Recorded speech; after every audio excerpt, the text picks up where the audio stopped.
mga super kasari! Price increase alert, alert, alert! Ang daming magmamahal ngayong month ng Pebrero. Sana all mahal, no? Buti pa ang paninda, nagmamahal. Ang tendera, hindi minamahal. Nauna na nagmahal ang mga gin bilog. Magkano ng gin bilog nyo? Kasi ako, gin bilog ko, 78 na. Ang 4 kantos ko, 155 na. From 145 to 155. Yung bilog, from 75 to 78 na. Yung Alfonso din. Diba? Nakakaloka. Kaya ang Alfonso ko, 310 na. Ang Nescafe, nagmahal na din. Kaya yung Nescafe twin pack ko, 16 na. Lahat naman ng twin pack ko, 16 ko na lahat para pere-peras na wala ng lito-lituhan. Susunod naman magmamahal.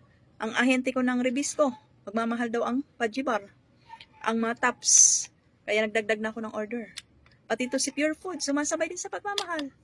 Kaya nagdagdag na ako ng mga Pure Foods corned beef, mga sisig, Pure Foods. Basta mga Pure Foods, sinagdagan ko na yung aking order.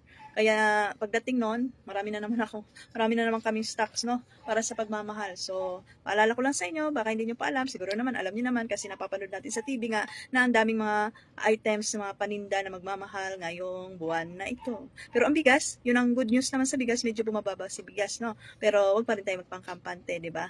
Kasi taas baba eh. Basta alert lang tayo sa mga presyuhan. Okay? So, yun lang. Bye.